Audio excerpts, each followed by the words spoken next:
Me ha dejado muchas cosas a huevo la mesa anterior. Voy a intentar resolver algunas de las preguntas en las que yo creo que Maldita hace incidencia en su trabajo diario, otras probablemente no, y a lo mejor algunas nos convencen. Os voy a contar de dónde nace Maldita, porque tiene un poco de miga la historia. En una noche que Julio Montes, que es el cofundador de Maldita, y yo estábamos de cañas, porque así son las ideas, al menos las periodísticas, tienden a surgir mientras estamos bebiendo cervezas, empezamos a barajar la idea de hacer una cuenta de Twitter que le exigiera a los políticos que explicasen sus contradicciones políticas. Y de ahí nació Maldita Hemeroteca hace ya 5 años.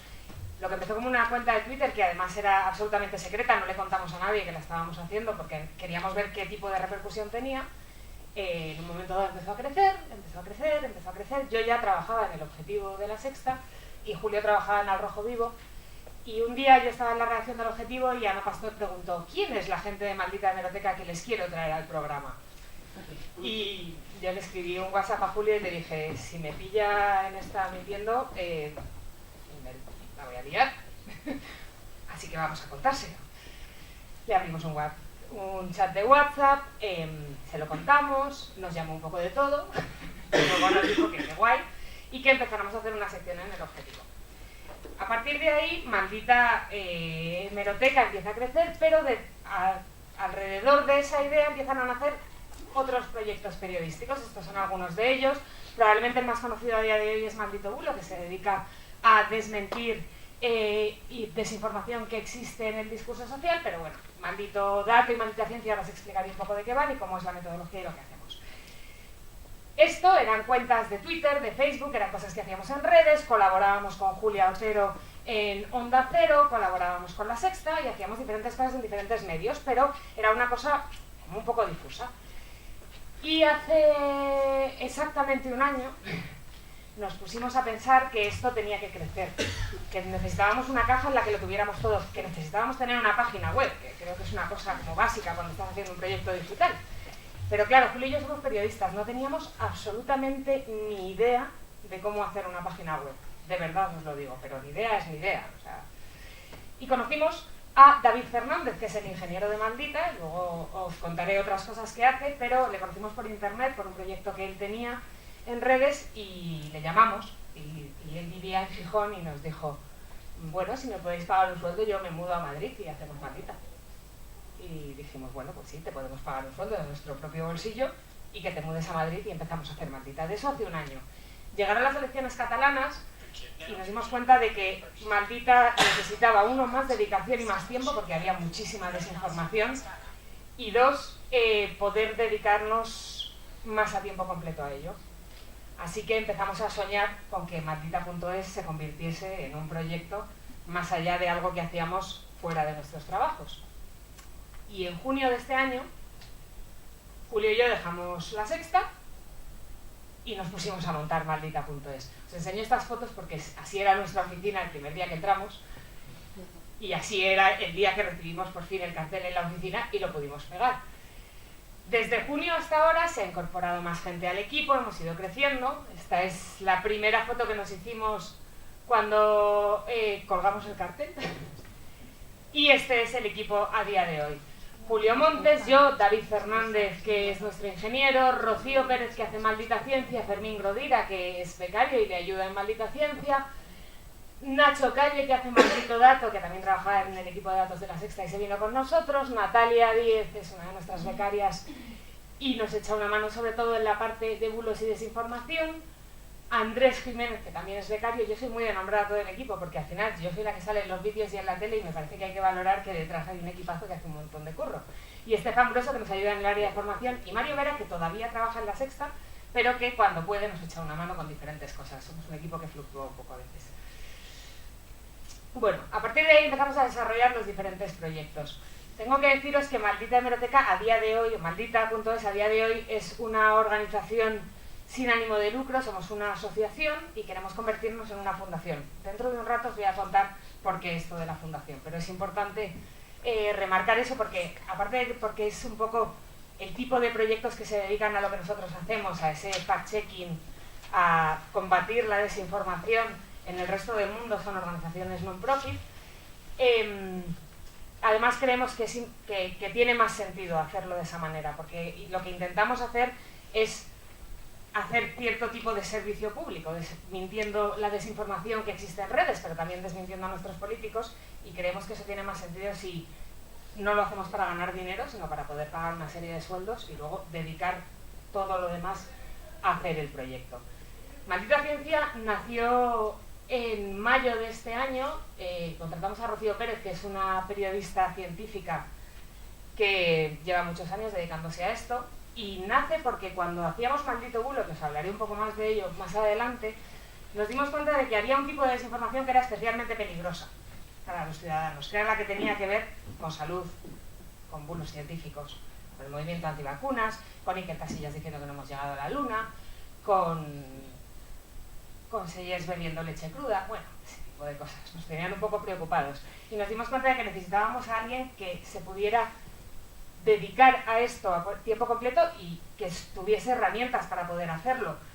Si cualquiera de nosotros que estamos aquí o cualquier periodista se lee un estudio científico, a lo mejor no tiene suficientes herramientas porque no tiene el expertise necesario para saber interpretarlo. Esa era una de las cosas que me pasaba a mí desmintiendo bulos de ciencia.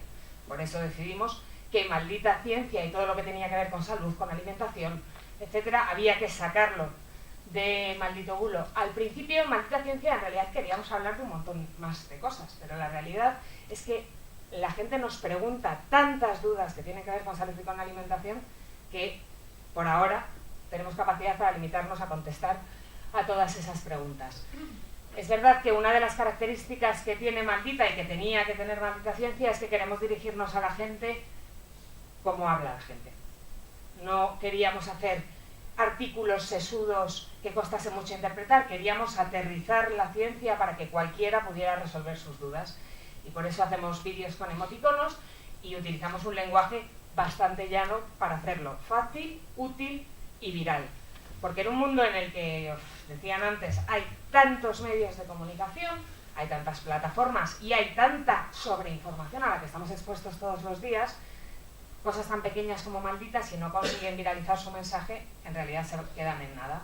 Por eso nosotros, por ejemplo, utilizamos formatos como las stories de Instagram o como los vídeos que colgamos en Twitter o como esas cartelas hechas con Paint que habréis visto alguna vez en Twitter, que lo que nos permiten es virar mucho nuestros desmentidos, nuestros informes de datos, nuestros manuales sobre ciencia, todo ese tipo de cosas. Es un formato que está elegido con ese fin. Es verdad que mucha gente me podrá decir, hombre, podríais no hacerlo con Paint.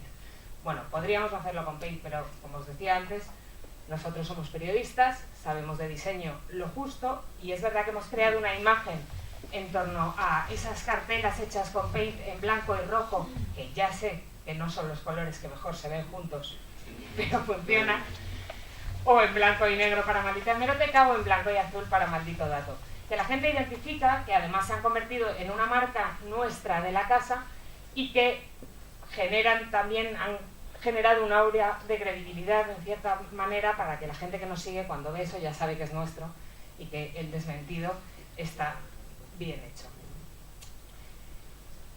Otro de los proyectos que hay en Maldita.es, os estoy contando los menos conocidos y ahora iremos a los más conocidos, es Maldito Datos. Decía que Nacho Calle se incorporó del equipo de datos de La Sexta para dedicarse a hacer fact-checking político, que preguntaba antes alguien, ¿no? ¿Qué hacemos para que se viralicen tanto las mentiras de los políticos como las verdades? Bueno, pues nosotros hacemos cosas como esta, que son cartelas en las que está toda la información necesaria para saber si algo es verdadero o falso. Pero además hemos querido llevar Maldito Dato un poco más allá, que no solamente sea verificar las declaraciones de los políticos, sino que además ahondemos en la transparencia. ¿Veis esa casilla que pone pide información pública? Pues se traduce en esto. Lo que hemos hecho ha sido una herramienta que le permite a los malditos y las malditas pedir cosas a través de la ley de transparencia sin tener que hacer todo ese proceso engorroso que supone la ley de transparencia. Hay dos maneras de hacerlo. Una es que nos digan, pedidlo por mí, y nosotros le decimos, oye, pues esto que nos preguntas se puede pedir, esto nos lo van a denegar por tal. Esto en realidad no lo necesitas pedir por transparencia, lo puedes pedir por aquí. Voy a hacer una pregunta que hago siempre. ¿Aquí cuánta gente ha utilizado la ley de transparencia alguna vez? Bueno, no está mal, no está mal. He tenido muchas ocasiones en las que no había absolutamente nadie.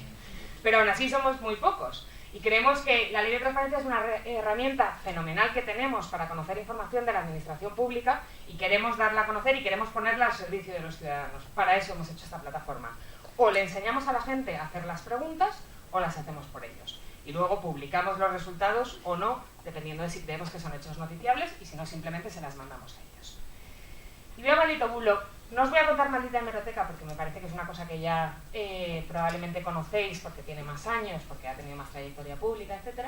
Pero sí os quiero contar maldito bulo porque me parece importante explicar por qué maldito bulo ha crecido tan rápido y por qué tiene la incidencia que tiene.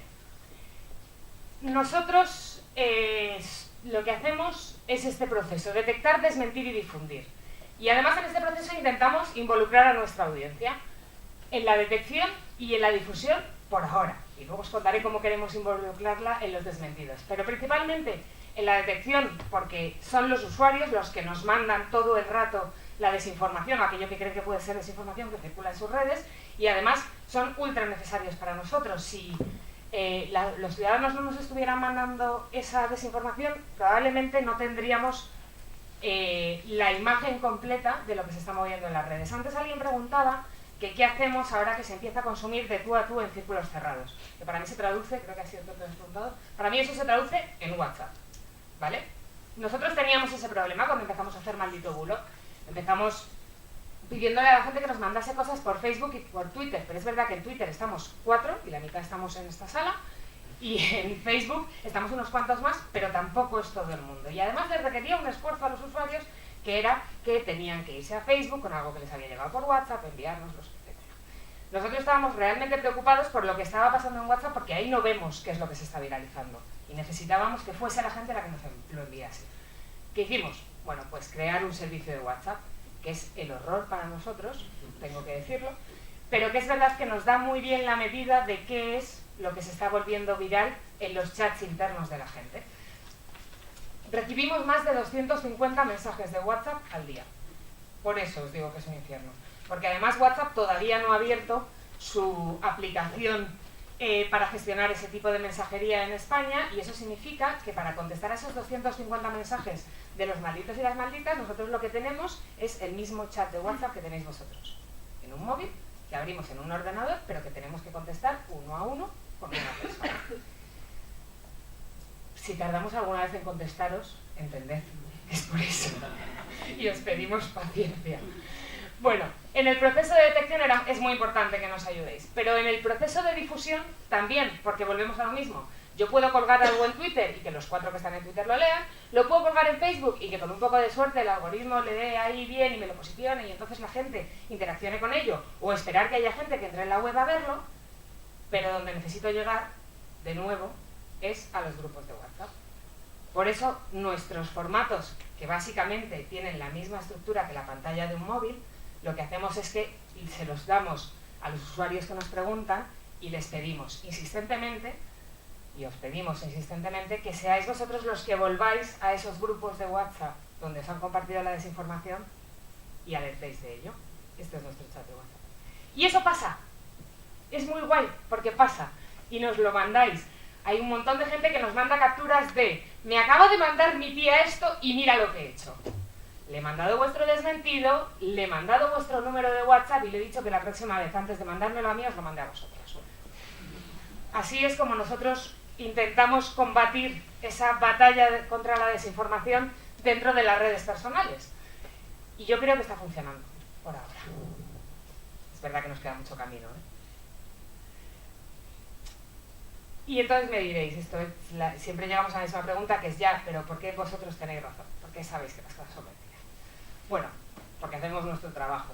Pero además tenemos una metodología súper estricta, que es la que exige el fact-checking, que nosotros hemos denominado el método del palante.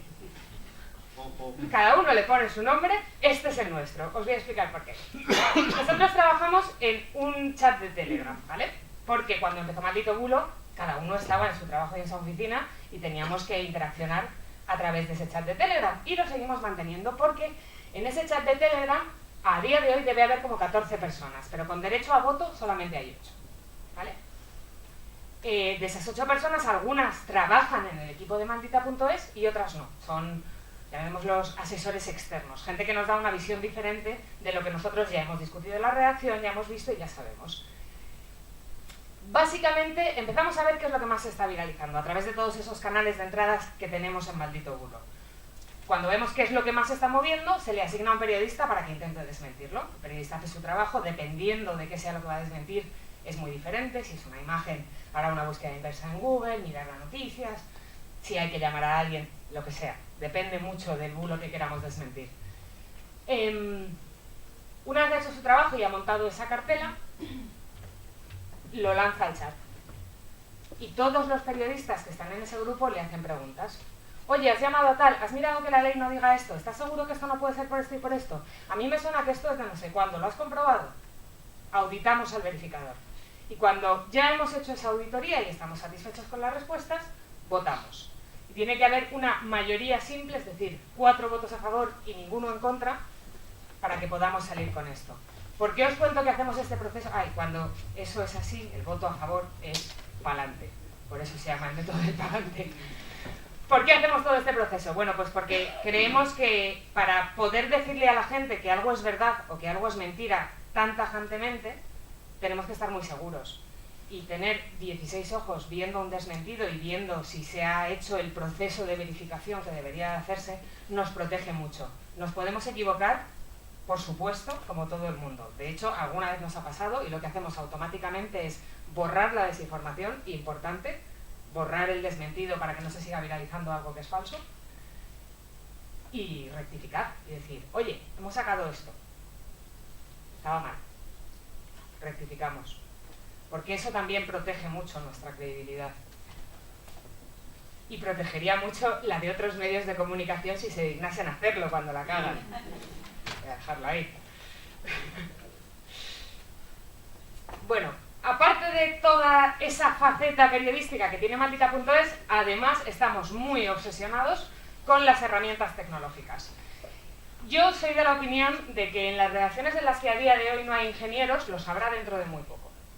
Porque creo que nuestro trabajo mejora y el alcance de nuestro trabajo y la interacción con los ciudadanos mejora cuando hay ingenieros de por medio, porque piensan en cosas que nosotros no pensamos. Por ejemplo, en Maldita.es nosotros no publicamos los artículos, los publica automáticamente esto, nuestro backend, nuestra base de datos. Nosotros subimos aquí los bulos y se publican automáticamente en la página web. Pero es que además este backend no solamente hace eso, hace muchas más cosas. A partir de esta base de datos podemos desarrollar un montón de herramientas. Por ejemplo, el buscador de Maldita.es. Tenemos un buscador en el que puedes buscar por palabras clave la desinformación que te haya llegado o subiendo una imagen. Todo esto está asociado a ese backend, pero no solo. Tenemos una extensión de Chrome y de Firefox que cuando entras en una página web que publica desinformación, te avisa y te dice, Maldito Bulo ya ha desmentido tantas informaciones de este sitio. Ojo, cuidado con dónde te estás metiendo. El ejemplo no es casual. Pero tampoco es lo único que tenemos. Tenemos bots. Tenemos bots en Facebook, tenemos bots en Twitter y esto, guardadme el secreto, tenemos un bot de Telegram que todavía no hemos anunciado, pero que ya está hecho. Esto también se hace con esa base de datos que os enseñé al principio. Pero tampoco es lo único.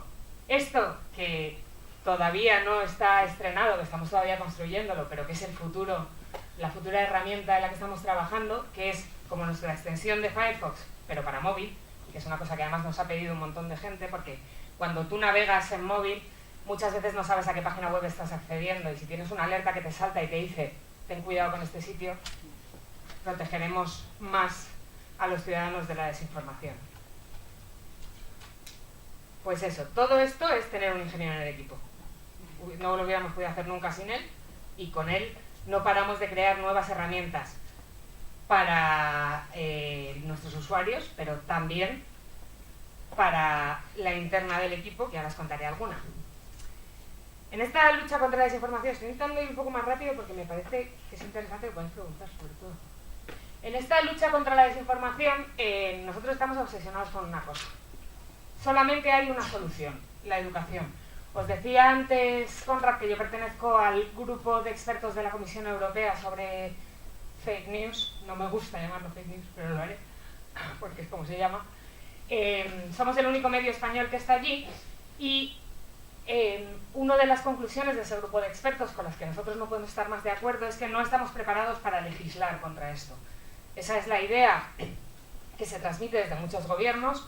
En el gobierno del Partido Popular, cuando gobernaba, por ejemplo, nos dijeron que, bueno, que había que crear una entidad oficial que decidiera lo que es verdad y lo que es mentira, que me parece fascinante como concepto. Hay otros gobiernos, por ejemplo el francés, que han decidido que son los jueces los que pueden cerrar páginas web, porque sí, pero en cualquier caso, que además nosotros creemos que eso no puede luchar contra la desinformación, que la línea entre la censura y la ley antibulos es súper delgada y que tenemos que ir a este modelo, al educativo. Necesitamos educar en cultura crítica, en alfabetización mediática, en que desde pequeños de los coles se le explique a los niños qué son medios fiables, cuáles no son, cómo se reconocen, cómo hay que navegar, qué datos le dan a Facebook cuando suben algo a Facebook, o a Instagram, o a Twitter, todo ese tipo de cosas. Y también que les enseñen a verificar, que no es tan difícil. Y en esto estamos ahora mismo trabajando. Os decía antes que Estefan Grueso se encarga del área de formación. Somos un equipo pequeño, vamos poco a poco, pero esta es una de las cosas que más nos obsesiona. Voy a contaros cómo se financia Maldita.es, porque si no me lo vais a preguntar, entonces yo prefiero ir por delante de vosotros. Bueno, Maldita.es a día de hoy se financia con capital personal por un lado. Julio Montes, que es el cofundador de Maldita, y yo no cobramos ningún sueldo. Y eso es capital personal, es nuestro sueldo todos los meses dentro de la empresa, con colaboraciones en medios. Estamos en Radio Nacional, estamos en Onda Cero, estamos en Movistar Plus, hacemos cosas con el diario, colaboramos con diferentes medios, dando charlas, haciendo formación y cursos, que hacemos un montón porque dentro de esa obsesión por la educación nos parece que es importante también fomentarla dentro del mundo adulto, porque por ejemplo a nuestros cursos vienen muchos profesores. Y yo quiero creer que eso luego tiene una incidencia en las aulas. Y luego con becas y con premios.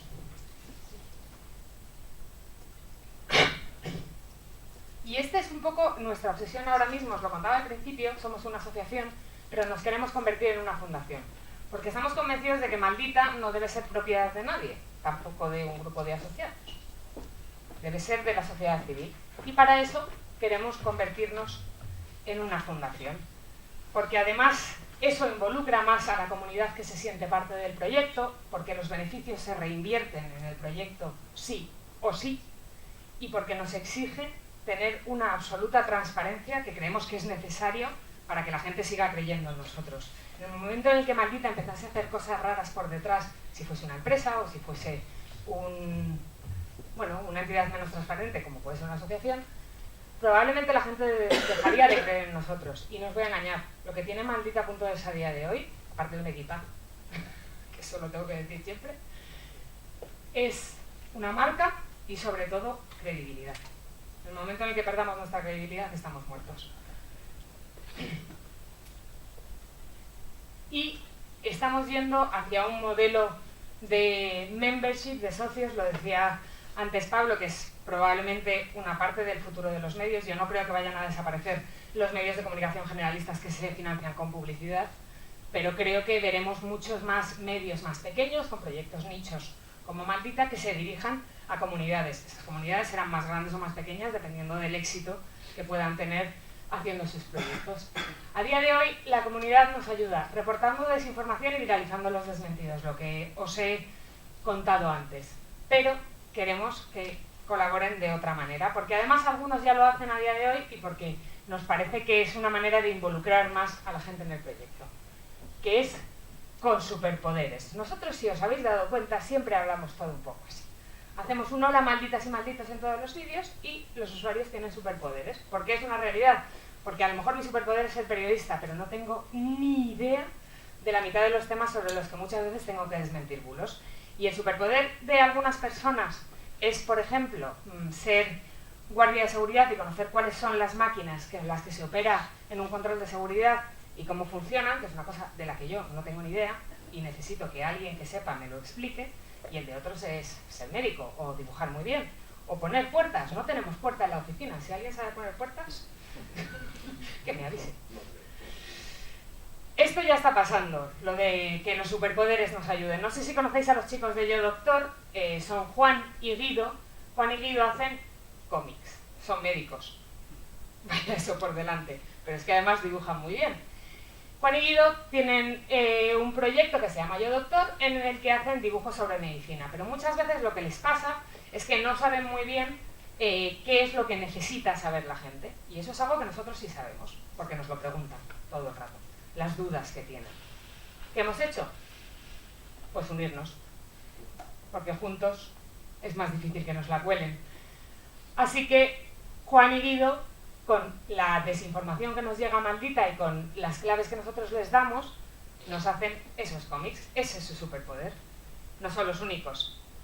Aquí tenéis a Eduardo Malmierca, que es médico, y a Gema del Caño, que es experta en industria alimentaria, que tienen otros superpoderes de cosas que nosotros no controlamos. Yo necesitaba explicarle a la gente por qué podía seguir tomando Nolotil sin que se fuera a morir, cuando fue la alerta sanitaria que no se recomendase a extranjeros. Pues Eduardo Malmierga, que es médico en el Hospital Infanta Sofía y que es un embajador de Maldita, dijo, yo os hago un vídeo explicándolo. Ah, ¿en serio? Sí, vosotros me tenéis que explicar cómo se graba un vídeo, pero la información la tengo. Fenomenal. Nosotros le hicimos un taller, le explicamos cómo grabarse, hicimos un guión con él y él, en su casa, se puso y se grabó un vídeo. Y es una manera de colaborar. Gema del Caño es experta en industria alimentaria y nos dijo, oye, tenéis que desmentir todo eso de las etiquetas, que el 0%, que la gente se la están colando todo el rato con las etiquetas. Yo me siento con vosotros y hago un vídeo. Y si no lo habéis visto, vedlo, porque lo de Gema es espectacular, porque además de ser experta en industria alimentaria, debe ser actriz o algo. Es buenísima. Es un vídeo divertidísimo de hacer. Para esto que nosotros llamamos los embajadores de Maldita, que son los malditos y malditas contribuyendo también con su expertise a construir este proyecto y a evitar que nos la cuelen con todas esas cosas que saben, el European Journalism Center nos ha dado una beca. Porque yo, cuando son Juan, Guido, Gema y Eduardo, pues les abro un grupo de Telegram, hablo con ellos y es fácil. Pero hay 8.000 malditos inscritos. Y igual con los 8.000 no puedo tener un chat de Telegram. Entonces estamos construyendo una base de datos para que cada uno pueda introducir cuál es su superpoder y cómo quiere contribuir con Maldita. A lo mejor hay gente que no quiere que la llamemos, o a lo mejor hay gente que solamente quiere que le mandemos un email, o a lo mejor hay gente que nos dice, mirad, a mí en general no contactar conmigo a no ser que no tengáis otro remedio y que me necesitéis. Todo eso tenemos que tenerlo muy claro para no ponernos pesados, que no se trata de eso. Y estamos construyendo una herramienta que nos permita hacer eso. Herramientas a la interna para el equipo de Maldita. Y hasta aquí, ya solamente me queda deciros que tenemos abierto un crowdfunding. Este es mi momento. Ayer estuvo aquí Antonio Gutiérrez Rubí y yo a Antoni le tengo mucho cariño, pero además me enseñó una cosa la última vez que estuve con él dando una charla, que es que no hay que tener vergüenza a pedir dinero cuando lo necesitas. Y en ese momento está Maldita.es, que necesita goteo en el crowdfunding, así que si podéis colaborar económicamente, fenomenal, y si podéis difundir, ya es más que suficiente. Muchas gracias.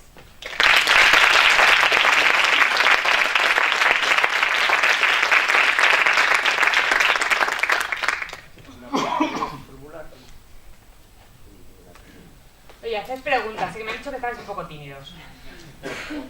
¿No? No.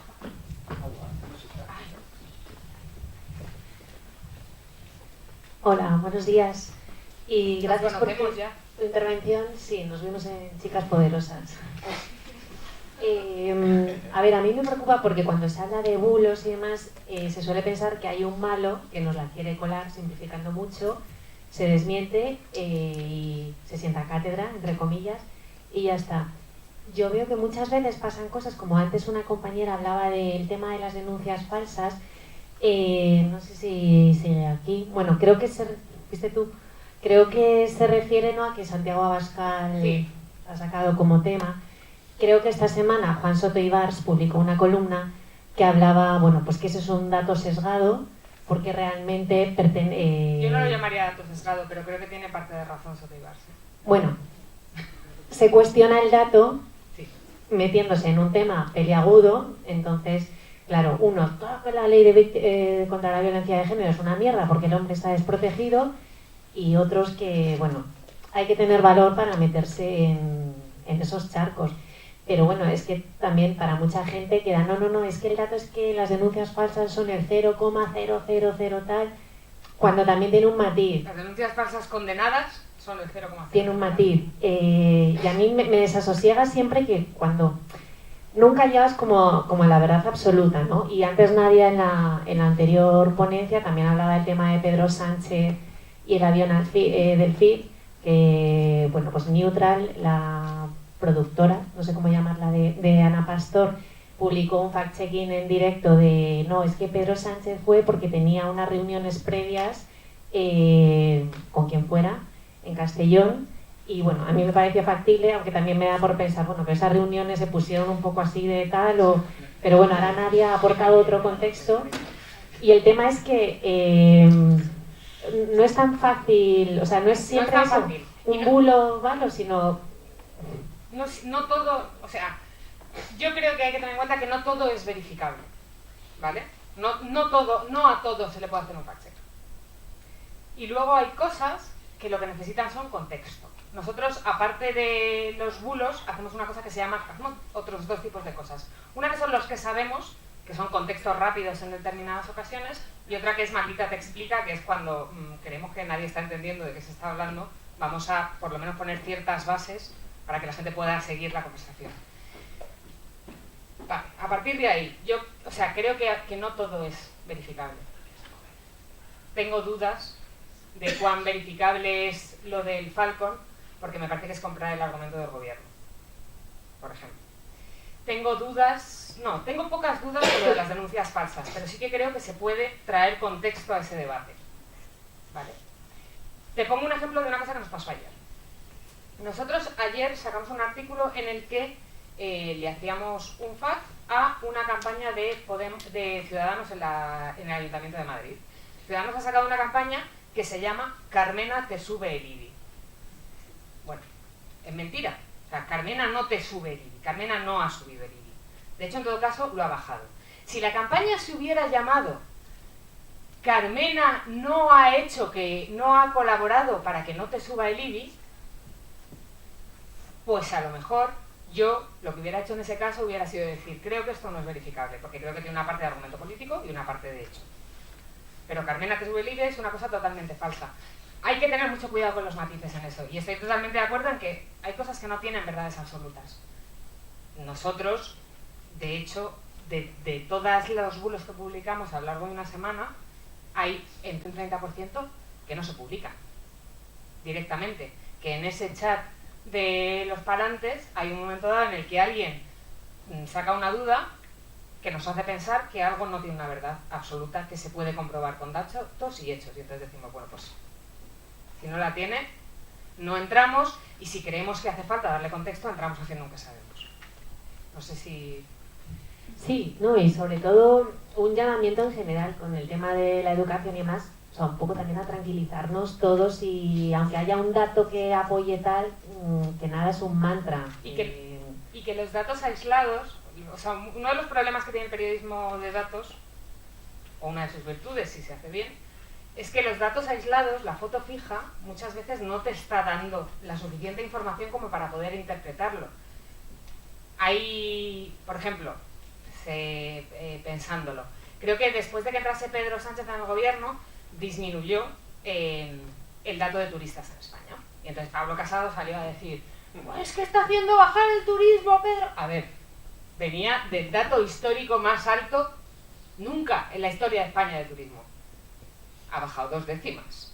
No sé, no me des el dato aislado. Estábamos en el dato histórico más alto y hemos bajado 2 décimas. Pues bueno, no pasa nada. Las cosas necesitan contexto, y los datos muchas veces necesitan contexto. Pasa mucho en el periodismo científico. Muchas veces se titula, gente que no se dedica al periodismo científico, sino que tiene que hacer una nota rápida de un informe, extrae una conclusión de lo que lee porque ve un dato que es muy llamativo y que le sirve para hacer un titular, y en realidad el informe dice lo contrario. Pero nos hemos quedado con ese dato, porque el titular es la crema.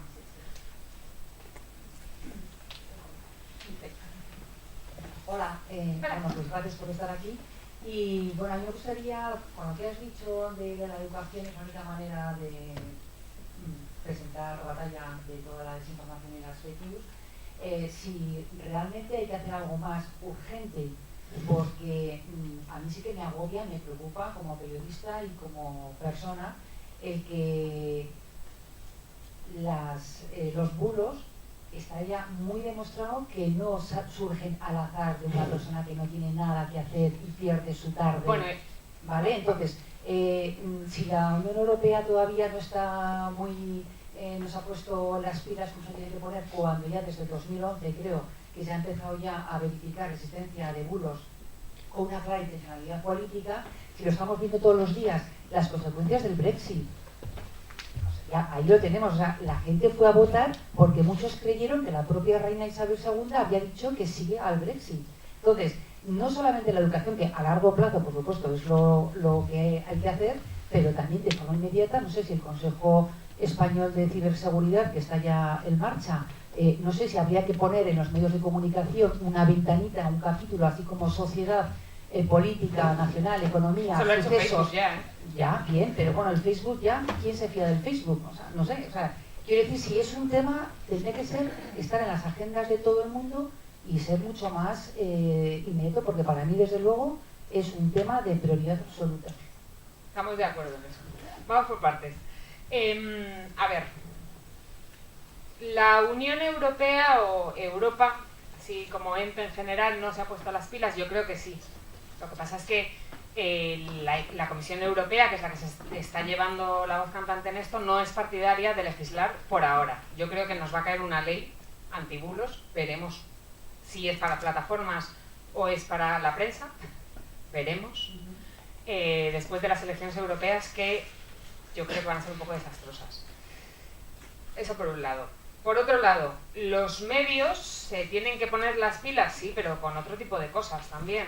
Es decir, hay una parte de la desinformación que no es solamente malas personas haciendo bulos, ni estrategias políticas organizadas para crear bulos e influir en la opinión pública. Hay una parte de la desinformación que tiene que ver con un modelo de negocio agotado, que cuenta con el clic, que por lo tanto publica cuanto más mejor, sin importarle la calidad de lo que publica, y eso es responsabilidad de los medios.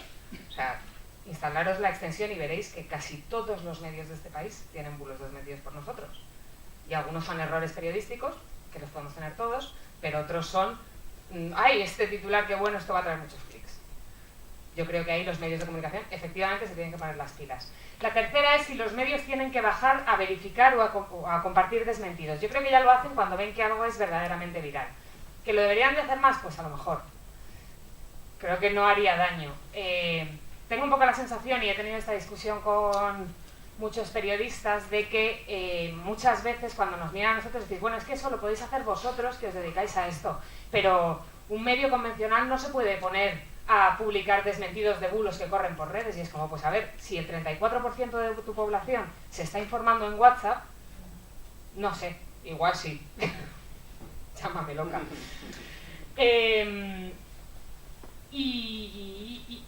Sí, y la cuarta es cuánto influye la desinformación y las campañas programadas de desinformación, que por ahora tenemos que demostrar cuáles son y quiénes las hacen en España, que eso todavía no está tan claro.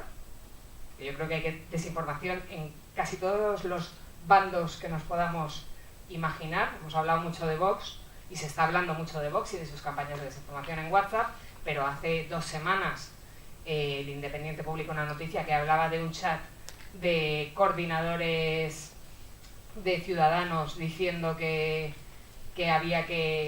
publicaban memes falsos para influir en los votantes y para atraer público. Nosotros hemos desmentido muchas cosas que beneficiaban a priori a la izquierda, lo hemos visto con los indepes, lo hemos visto con los constitucionalistas, te quiero decir, que está en todas partes. El problema de eso es que los estudios dicen, los académicos que se dedican a estudiar cómo influye esto, lo que te dicen es, mira, es que no lo podemos saber.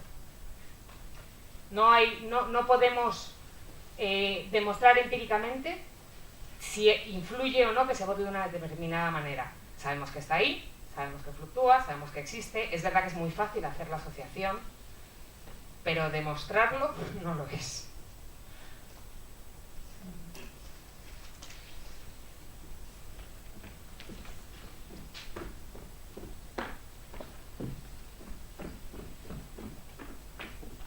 Vaya paseo.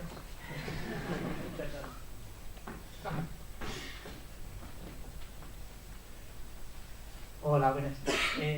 Yo quería preguntar, muchos de estos bulos, al menos yo creo que es así, los hacen a lo mejor personas anónimas con el simple afán de ver hasta dónde llegan. Y son bulos pues, que a lo mejor se desmienten fácilmente. En este caso, pues bueno, se hace un trabajo de investigación y se desmiente. Pero en el caso de que un bulo lo haga algo tan importante como el Partido Popular, por ejemplo, por el ejemplo que voy a poner ahora, sabiendo que es un bulo, que es falso, por un afán electoralista, se me ocurre un ejemplo que mencionaba antes Pablo, y era el tema de que cuando en la última campaña la estrategia del Partido Popular giró en torno a que Ciudadanos quería cerrar los pueblos, algo que era falso. Ciudadanos quería fusionar los servicios municipales en los pueblos más pequeños. Eso hizo mucho daño a la campaña y el Partido Popular sabía que era falso. Entonces, esto nos afecta de alguna forma a la credibilidad de la asociación, entidad, ente que hace este bulo sabiendo que es falso para aprovecharse de la confianza de la gente, digamos. O sea, que si a los políticos les pasa factura mentir. O si se puede hacer algo para evitar algún código ético, no sé, algo para, digamos, fomentar el juego limpio de la información. Sí. Mira, yo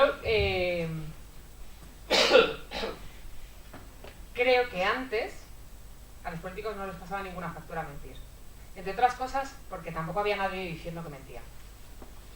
Creo que desde que este país entró en una terrible crisis y los medios de comunicación se distanciaron un poquito de la política y empezó a haber verificación y empezó a haber periodismo más crítico, y creo que en ese momento ha empezado a pasarles factura. Y me dirás, bueno, ¿y eso cómo lo mides?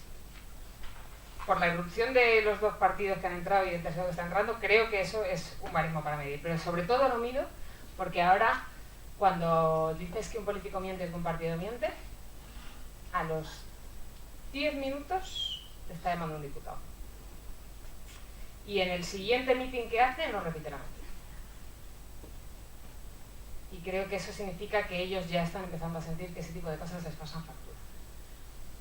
Si nosotros podemos hacer algo para controlarles, me decías, un código ético o algo así, o sea, es decir, el Partido Popular tenía un código ético en el que no podían recibir regalos de manzanas y, ¿sabes? Me parece muy complicado. Creo que les hace mucho más daño que Ana Pastor salga en El Objetivo y le diga a 2 millones de audiencia, oye, no sé qué persona ha mentido con este dato. O que nosotros salgamos todos los días en Julia Otero y digamos, por cierto, yo te traigo una mentira de tal. Creo que eso les hace mucho más daño que nos planteemos sentarnos con ellos y decirles, a ver, dejad de mentir, vamos a ver si hay ciertos datos. Pero, ese es para mí el camino. Una pregunta más. En la última, porque ya son los 3 minutos. Casi.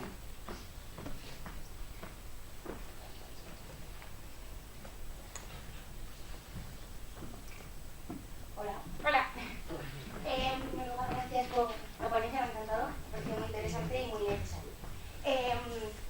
Yo quería, también a mí también me preocupa muchísimo la desinformación y todo este ruido que hay cuando intentas informar. Me encanta que no estéis usando fake news nadie. Yo siempre hago una apuesta cuando llego a estos sitios, que es que digo, el primero que use fake news me va a invitar a una cerveza cuando salgamos de aquí. Me voy a ir hoy sin cerveza, pero está muy bien. El caso es que yo creo que también a esta desinformación, a este ruido que hay, contribuye muchas veces esta tendencia a la búsqueda del atractivo informativo, de sí, haya o no haya. O sea, haya o no haya atractivo en la noticia titular, en el titular siempre tiene que aparecer algo que llame al público, ¿no? También por esto de cara hay muchas noticias, mucho tal, y hay que destacar. Yo personalmente veo que en estos intentos de búsqueda desesperada se pierde muchísimo rigor y muchísimas partes muy importantes de la información que contextualizan, que justifican, que pueden ayudar a entender. Entonces, os quiero preguntar, ¿desde Maldita hacéis algo? O sea, porque no son propiamente bulos, o sea, no es que sean mentiras, sino que transmiten ideas diferentes a las que realmente son, a la realidad. O no transmiten ninguna. Claro, no transmiten ninguna o cosas diferentes, ¿no? Entonces era para ver si en estos bulos no tan claros o no tan bulos, si también, o sea, creo que son una parte muy grande de la información que leemos, si tenéis algún tipo de plan para ellos. Tenemos Gracias. un artículo que se llama ¿Cómo desinformar en titulares?, creo, que es precisamente eso, el titular es un invento total, luego tú te haces ahí tu noticia, no tiene nada que ver, y no pasa nada, pero ya la gente ya ha hecho clic, ha entrado, ha visto la publi, tú te has sumado a la visita y eso. Luego hay un miembro del equipo de Maldita, que es Estefan, que tiene un proyecto que a mí me gusta, y a la mayor parte de los periodistas no les gusta nada, que se llama No Piques. Que básicamente lo que hace es destrozarte cada titular que pretende hacer clickbait o llamarte de una manera sexy sin darte toda la información.